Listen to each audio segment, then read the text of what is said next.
that we are all facing. It is nobody seems to be absolved from it, but most particularly women are suffering.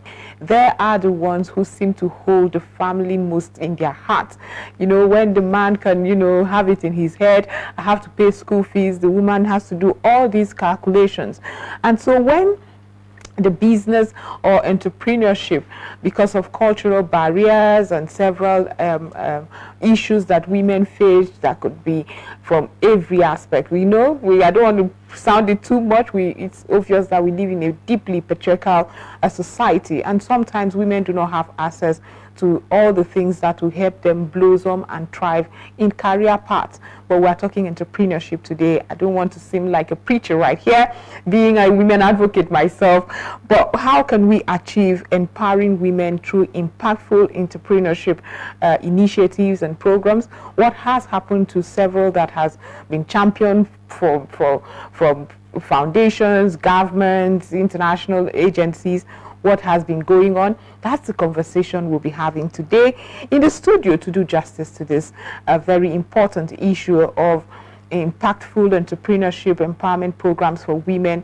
Impactful being underlined here is Gloria Praise Chinwendu Basi. She's the Programs Officer, Sahel Consulting, Agriculture and Nutrition. Thank you so much for being part of the program. We also have Amaka Chime, Programs Coordinator. I beg your pardon? Ruth. Ruth, oh, I apologize. Ruth is right here with us. She's the operations manager of the same organization. African Food Change Makers. African for Change Makers. Thank you so much for coming to the studios. It's wonderful to have you. Thank you. I would Chinwendu Basi. I could not, you know, I'm from Cross River State. So when I hear Basi, I'm like, are you my sister from another mother? You know, but it's good to know.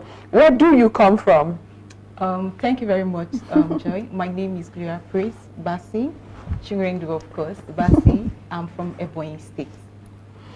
Okay, so after the show, we'll get into how she became a Basi, but let's move on now. Impactful entrepreneurship for women. So let me start with you, Ruth. What do you think is the issue right now?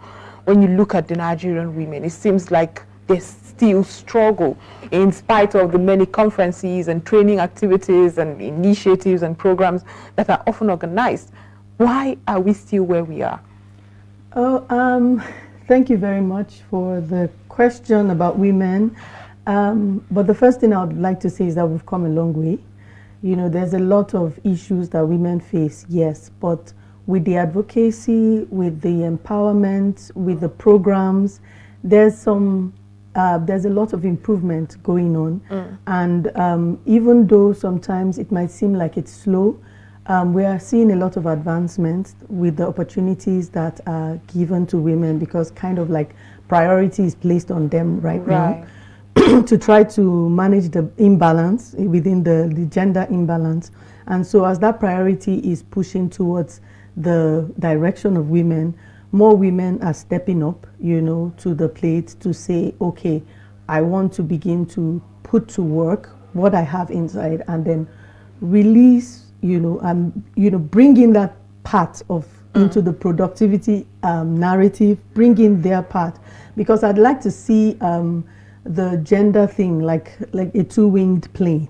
So a plane cannot fly without the two wings, and then the engines are the two sides. So a lot of times because one engine is not working, you know, there's an imbalance. So it doesn't even do men a service to have to take over everything. So we need to have that balance, and women are stepping up and we're seeing improvements. However, we need to do more. Women need to be more confident to step up and begin to put their value and their potential to work to change the narrative about women's contribution to society, women's contribution to productivity, economic growth, and all that. Okay, that's a good one. But do you agree? And after that answer, I would like you to also address why women? Why does it seem like we have so much spotlight on the women gender, the women folk?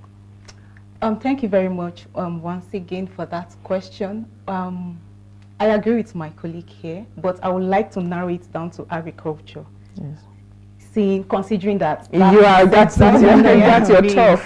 Definitely. So when it comes to women, we discover that most of the times people delegate women to the kitchen, not to any other job aside from cooking, anything.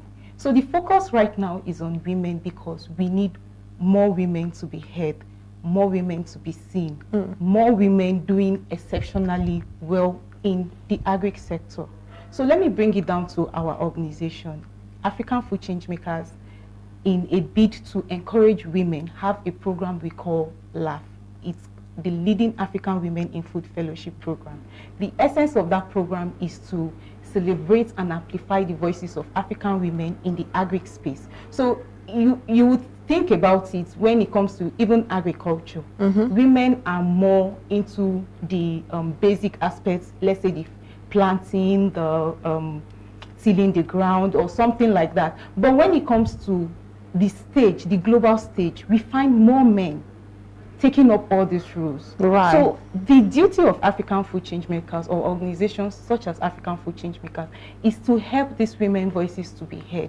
Let the world know that women can also be in the global stage and add more important value to the table and not just to the kitchen. Thank you very much. That's a very good one. Add value, not just in the kitchen.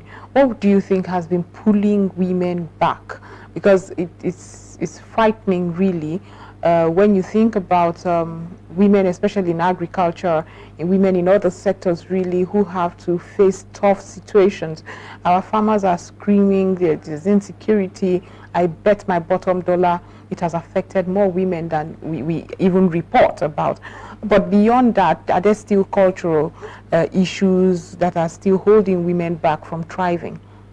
Yeah, definitely. The cultural issue is there, and it's something that has been a major factor for lots of women, not being sure whether they should step up.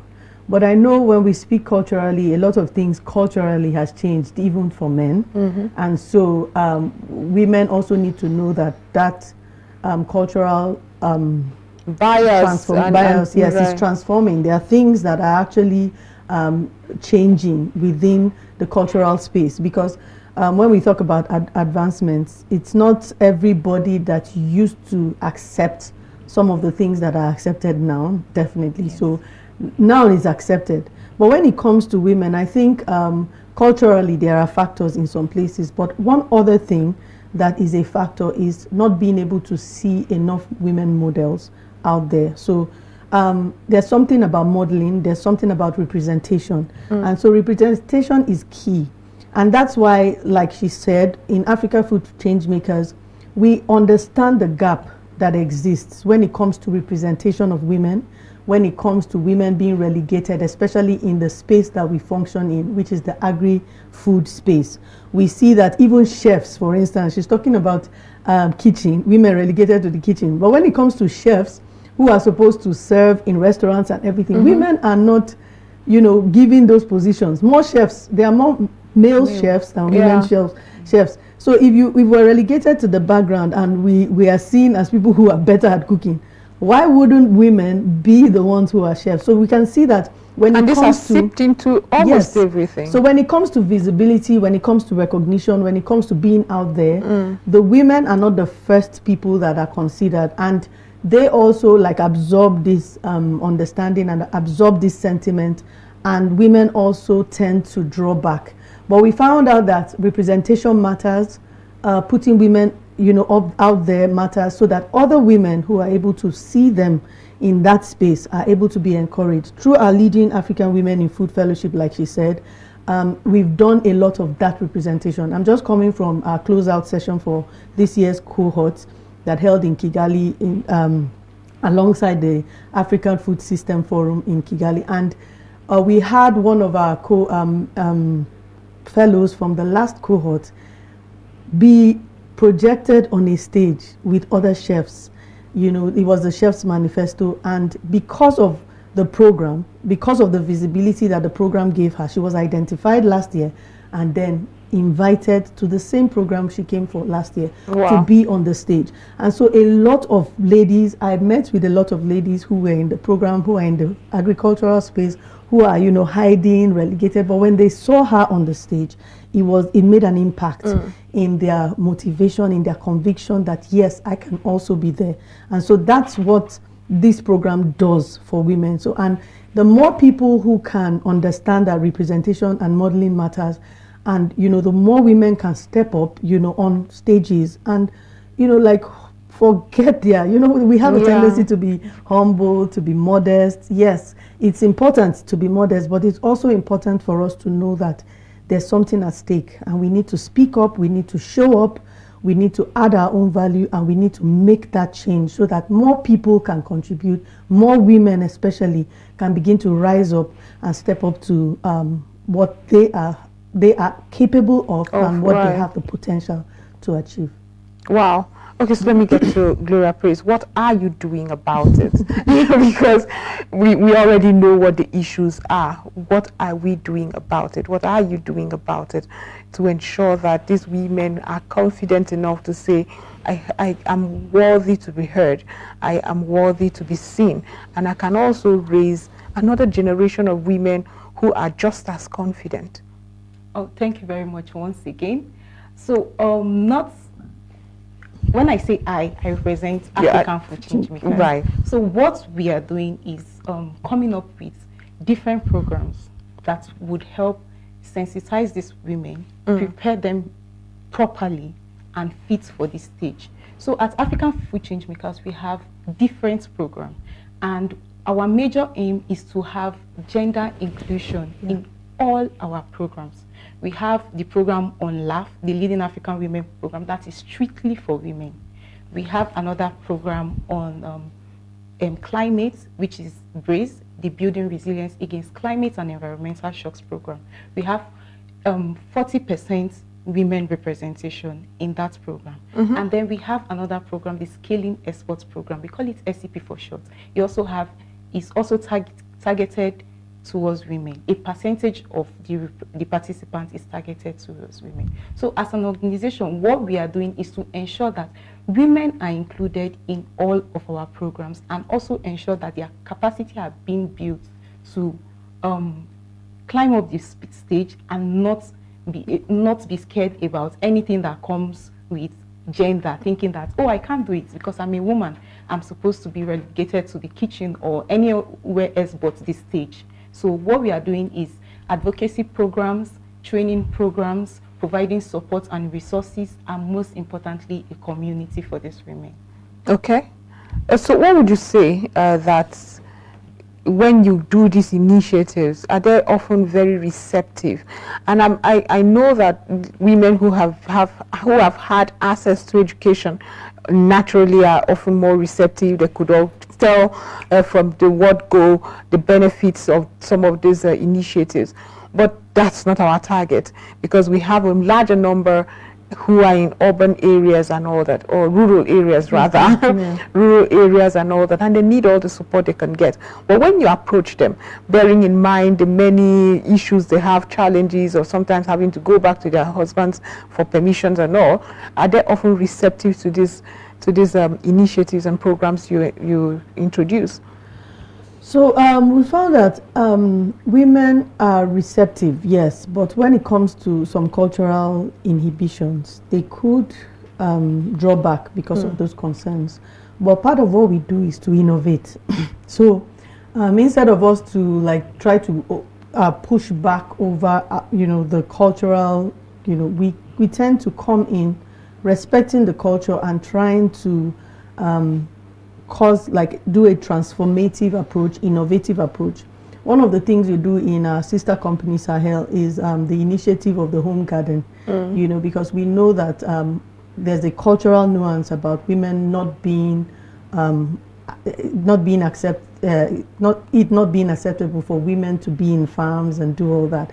However, we know that they can produce. There are some cultures in Nigeria. There are some cultures. Yeah, there are cultures that prevent women from going to the farm, and so we found out that they still have land, some spaces around the homes where they can still plant home gardens and then contribute especially to the nutritional value of food, because mostly the big farmlands are dedicated to the staples, and then those staples. But then when it comes to growing vegetables and some more nutritional, there are some initiatives that the home garden initiatives that we've set up for the women. Is this before, sorry to cut you, I just need to ask, is this before the campaign by the wife of the president? Long before that. Right. So that initiative helps to encourage them to think about what they can do around their homes, set up home gardens, teaching them how to irrigate, teaching them how to plant, teaching them how to nurture and tend,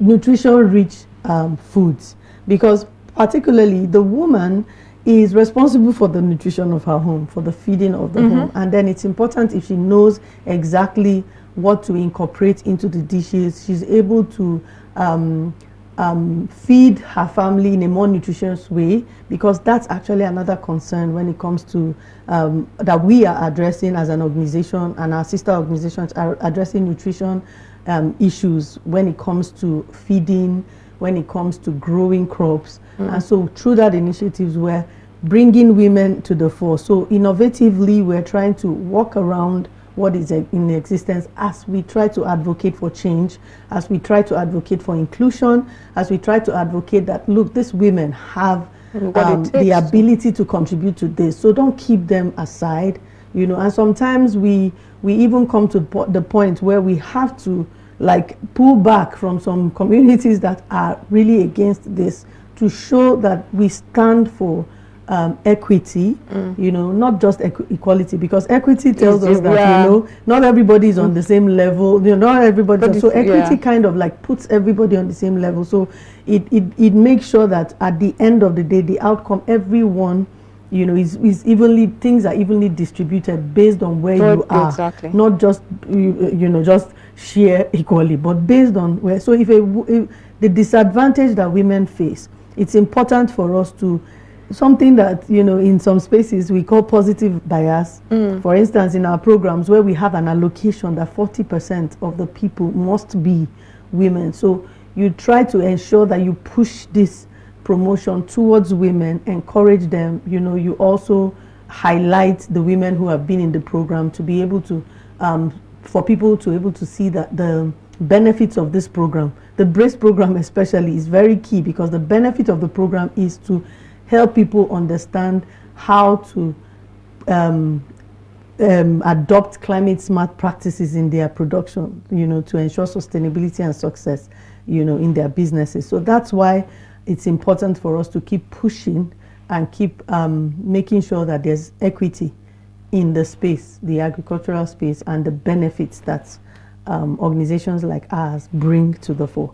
So organizations like yours often complain, when you have these initiatives and you hear that, my husband collected the money people gave us, or my husband thought we should do something different with it, so I could no longer, go ahead with it. Is it something you face? And when approaching and engaging with these communities, is it as usual, you call the women and tell them the benefits of the initiatives, or you incorporate the men as well? Oh, thank you very much. We have programs that are mainly focused on women. Then we have other programs that are both men and women. So for programs both men and women, we don't have situations where we hear women say, oh, my husband did not. Exactly. No, we don't have that challenges, because women are getting more informed, unlike before. So now they have more information that our programs are targeted towards building their capacity, not just providing them with funds. So it's when it's fully related to funding, that's when you might hear situations where anyone will say, okay, my husband thought we should try something different. But no, what we aim in most of our program is to build the capacity of these women. Okay. So if you give someone money and they don't know how to invest it, the money is as good as nothing. Do you understand? Because you cannot give what you don't have. So what we do with our program is, first of all, build their capacity, especially in their field. So we have women who are producers, we have women who are processors, we have women who are distributors, depending on the value chains you are. And our aim, our focus is to first of all build your capacity, especially when you relate to climate change, when you relate to exports. So we have a program, like my colleague mentioned, that is focused on climate change. Let me just give you a little brief about the program. It's called the Building Resilience Against Climate and Environmental Shocks. From the name, Building resilience against climate and environmental shocks, right? Then from the name alone, you can see how impactful it is, especially because we keep recording drought here, flood here. Thank you very much. So what the program aims is actually a 6 weeks program, and the aim of this program is to build the capacity of agri-SMEs who are either producers, processors, to be able to withstand the impact of climate change on their agribusiness. They teach them different climate smart practices that they can adopt to, that will also help their business to withstand the effects of climate change. You know, when they said building resilience, resilience itself, the word resilience is the ability to withstand. So we know that climate change has come to stay. It's not going anywhere, whether we like it or yes. It's not going anywhere. So what can we do? All we need to do is to draft out measures, look for strategies to, let's say, mitigate the effects of this climate change on agribusinesses. So that is our major concern in African Food Change Makers, and that is what we do with the BRACE program. That's very interesting. Building resilience. And has it been tough? Because a lot of us know the old ways of doing everything, planting at certain seasons. We must plant a certain way. So has it been tough, you know, getting women to understand that change can be effected in even this thing that you think your grandparents have been doing from time immemorial? Okay, so change is possible, and it's not just a women conversation. It's actually everybody to understand that there's actually, the changes in climate are real. We can see how the rains are, irregular rains. We can see how droughts, you know, sometimes you don't see rain. And we've all, in most times where we've been relying on, you know, the natural rainfall. And so agriculture in this part of the world has been, there's a lot of reliance in the rainfall. And it's tailored towards when rain decides to come so and sun. If it's not raining, we're not producing. But we understand that, you know, rain falls and we can actually collect this rain. We can actually produce all year round if we understand how to, you know, sustain the environment, sustain the farmlands, bring in irrigation, bring in those practices. You know, there's a lot of innovation in the agri sector. When you go to some Western countries, they plant all year round. Their yield is higher. So because there's a lot of dependence on the weather, dependence on natural rainfall, our yield is lower. We're not able to like harness the resources that are available. You know, even in the practices of like farming practices, you can find that there's a lot of waste that goes into, you know, farming. Some waste comes out of this way, wastewater, and people just throw these things away. We don't know that there's a way to recycle it back into the operations, and a lot of times the resources are wasted. You know, you waste the resources in your operations, and you come to another end and you're looking for some certain resources. Meanwhile, it's something you threw away. There are some things, waste that comes in the processing of some food crops that you can incorporate into the feeding of livestock. So these are the practices, you know, practical things that people can see, you know, because a lot of people come to our programs and they're like, I didn't know that this was possible. I could pull this out. And so beyond just the woman narrative, it's for the farming practice. And you find out that there's something about women. We like to conserve, so a lot of times we get some, you know, the receptivity might even tip from on the women end, might even tip the scales because of our natural maybe disposition to want to conserve, so it's all about conserving. It's all about being sustainable. It's all about being able to ensure that everything that comes out, you've used it to the highest potential and capacity before you throw it out. So there's no waste. Through the BRACE program, we're trying to tell the producers and all these agri agri-preneurs, that you can actually have an agricultural operation without waste. So, and you can be sustained, and you can even, like be more successful, because what you're doing is that you're conserving funds that you would have spent on maybe feed, and you've seen how you're able to incorporate it back into your practice. So it cuts across not just planting, it cuts across livestock, fish produce, fisheries. We have a lot of people in the agripreneurs who are benefiting a lot. We have a lot of testimonials.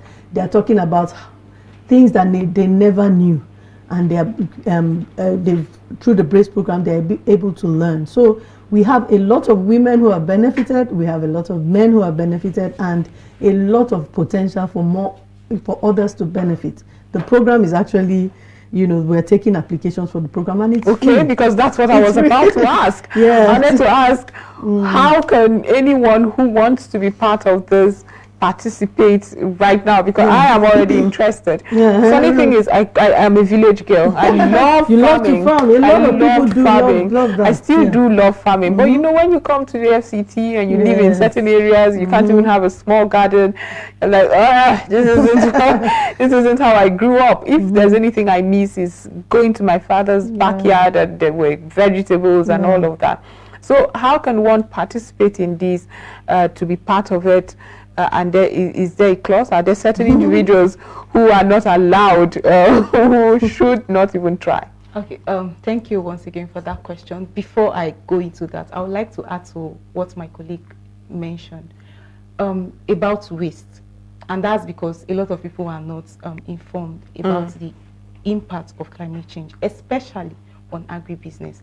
I'll give you an example. My mom is a farmer. I mentioned earlier that I'm from Ebonyi State, and Ebonyi people are moved to farm.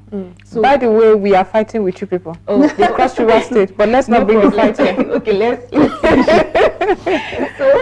So, I found out that yam wasn't part of her harvest last year, and I asked her how come, because I was certain that she planted yam, like she always does. Yes, she told me. She said all her yams got rotten from the soil at the time she harvested it, and I probed for that.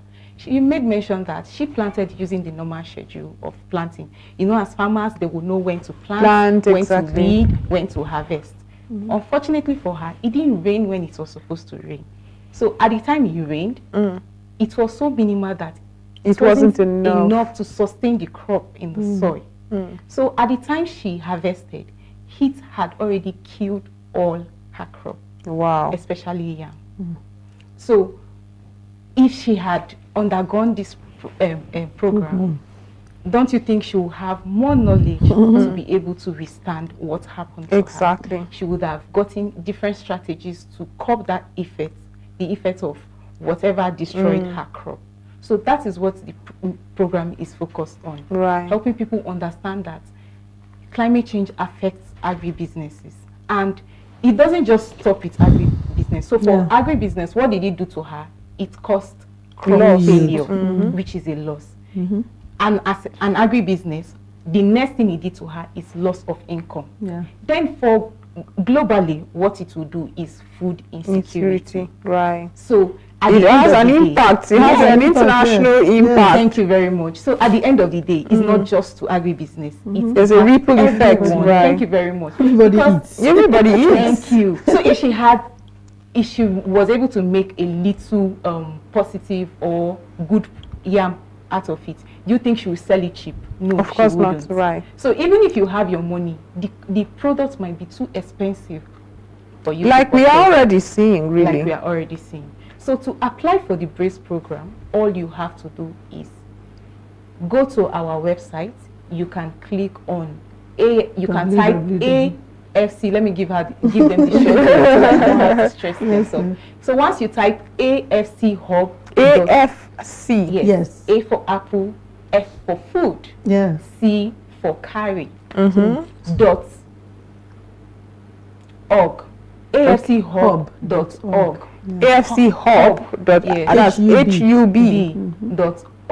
AFCHub.org, right? Yes, if you go to our website, you will navigate your way to the programs aspect and you click on the BRACE program. Application is currently ongoing.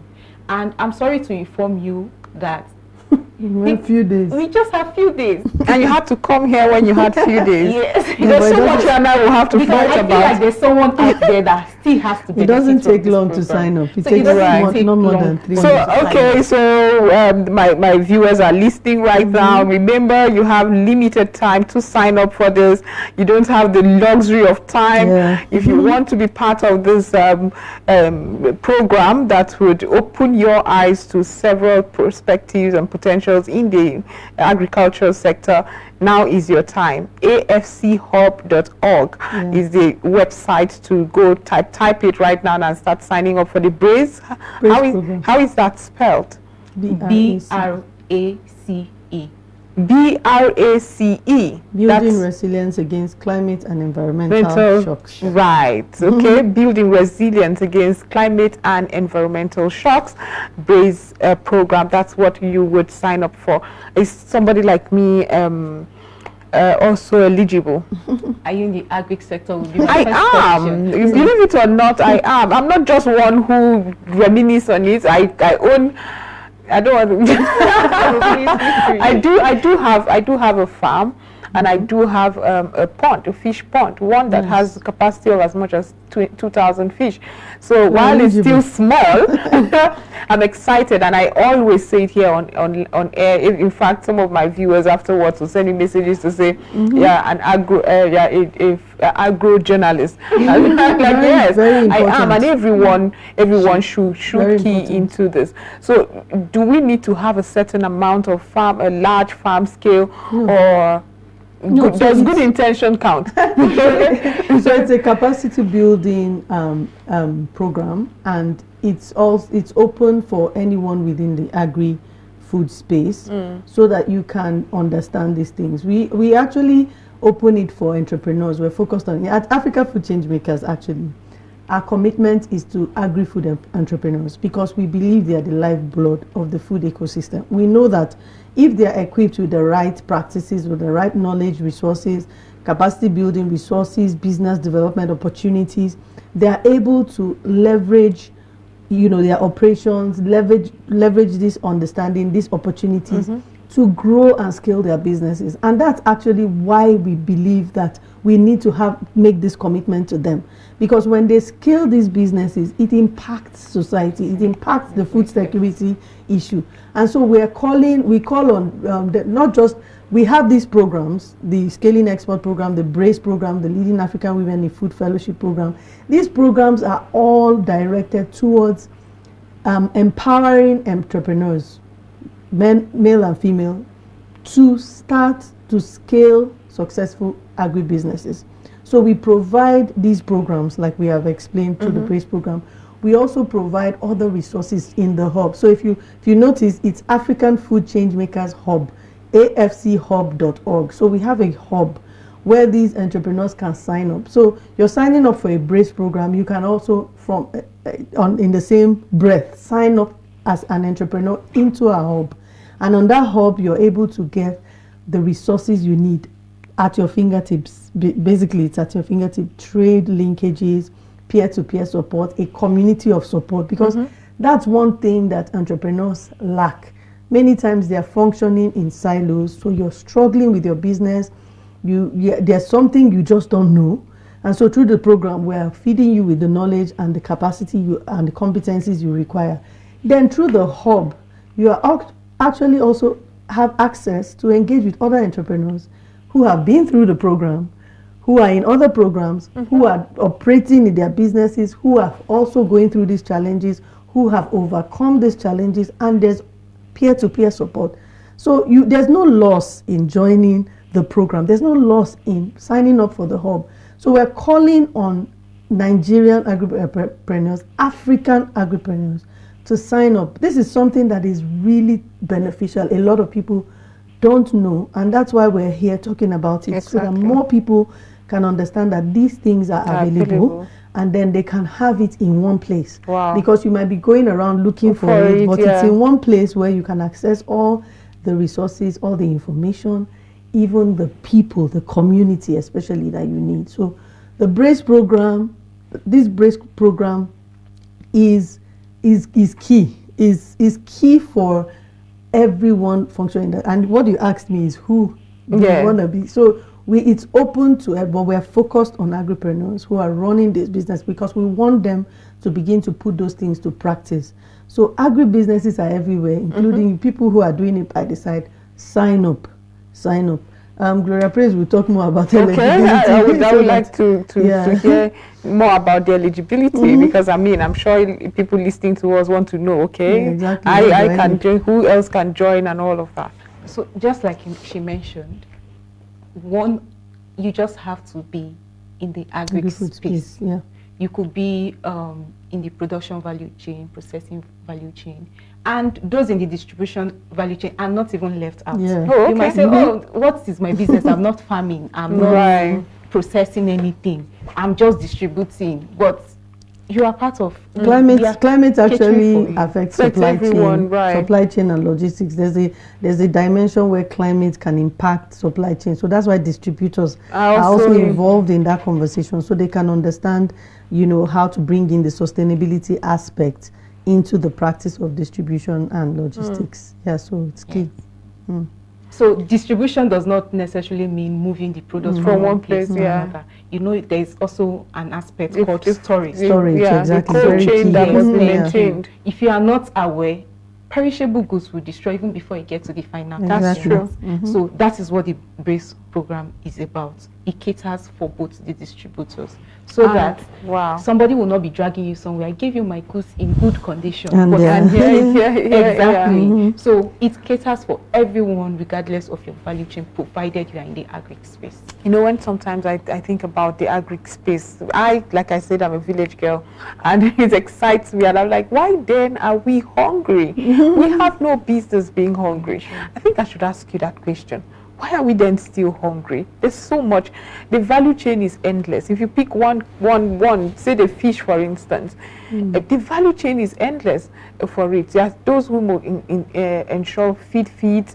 There's the feed distributors. Why then are we hungry?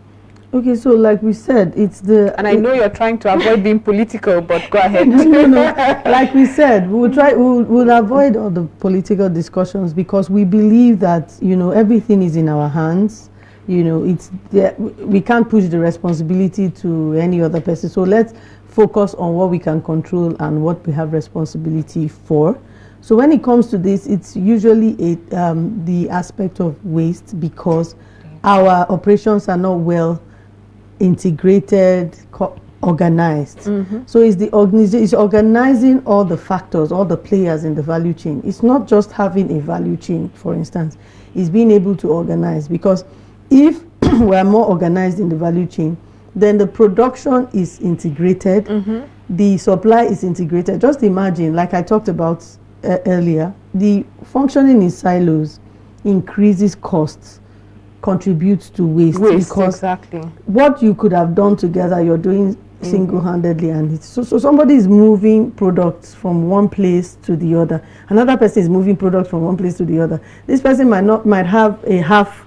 His truck is half full. This other person is half full. Just imagine if those people can integrate their resources, and you're going with one truck, moving with one truck. So integrated storage, integrated production systems, integrated storage systems, all these things can contribute to increasing productivity, reducing the waste. So the idea is going into the system, into the value chain, and looking for those areas where there are gaps to plug them and then to integrate. So we need to have, we need to start working together. And it's not something we say government has to do. If more agripreneurs can actually come together in a community and start working together, there's a lot of waste we'll remove from the system, and then there'll be more conservation. And then this hunger question will be addressed.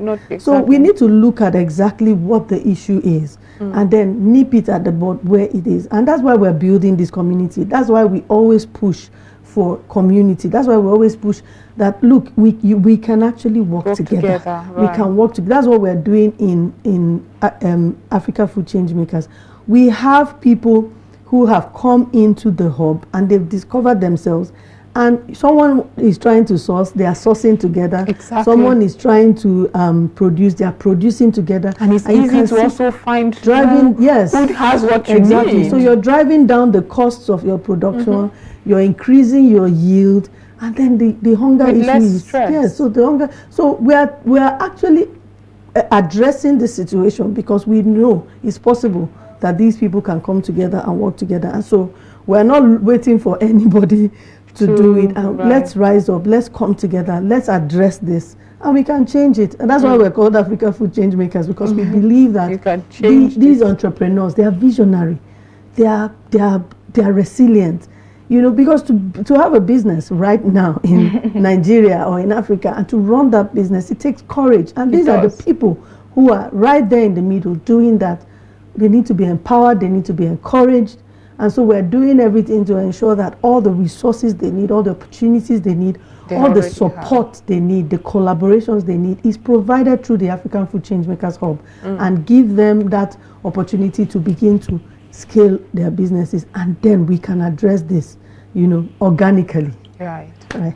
So I know you have something to add as well, but just add the component of technology, and you know how sometimes we have those people not having access to internet, not having access to the information at all. So for the people who don't have the internet, most of our programs are being run virtually, and I doubt if at this stage we still have people who don't have access to technology. You live in a in a bubble, don't you? So should we have people who don't have access to internet? What we do would be through our outreach programs, right? Using our sister company, Sahel Consulting. They go to different rural communities, and all these practices are being incorporated into those lives. So we have teams, field people, who are called the field teams. When they travel to rural areas, not even places you never thought about, they cater for the needs of those people in terms of agriculture. And then to what I wanted to add, before you asked me about the technology part, I want to talk about our community. I think there is one most interesting thing about our community. We have a place called the marketplace. The marketplace? Yes. It's a place that gives entrepreneurs the opportunity to display their products. Really? Yes. Okay, so that's if you exciting. go on the marketplace and display your products, anyone who navigates, and it's virtual. It's right. So regardless of it's on the hub, the AFC hub. That's why she mentioned that it's rich. It's not just about our programs. We have our community there. We have the marketplace. The marketplace is in such a way that if you display your product and someone, whoever it is, navigates their way through our marketplace. If you want any product, you can just click on the product and it will automatically give information directly to the owner of that product. Right. So you can contact the person directly and you will get the product. I want to be part of the marketplace. I want to be part of. I can think of a million. You can just type right, but because we've run out of time, I want to be part of the marketplace. I want to be part of this community, and I urge everyone to be part of this community that would make it seamless for you. It's a hub where you meet everyone that has something you need and something you probably need to sell as well. Well, you can check on your mobile www.afchub.org. That's where you get more information about everything. And I'm excited about the marketplace. I must thank Ruth Egbe. Yes. I got it right. Yes. You also have a name that resonates with my people. I know. Operational Manager, African Food Change Makers. We also have here Gloria Praise Chinwendu Basi, who is the Program Officer, Sahel Consulting, Agriculture and Nutrition. African Food Change Makers as well. Thank you so much for being part of the program. I've had a wonderful time. You've blown my mind as to the many potentials in this agri sector. Thank you again for being part of the program. Thank you. Remember to sign up for the grace. I am going to do that. We have just 3 days. Sign up for the BRACE program. Remember, again, is AFC at afchub.org. Yes, 2 to 3 days. We don't have time any longer, but this is where we draw the curtains on ASO Morning. It's been wonderful. I hope you have learned a thing or two and ready to also join this community of agropreneurs. It's an interesting term. I'm beginning to get acquainted with myself. I am Joy Asoye. Have a blessed and productive day.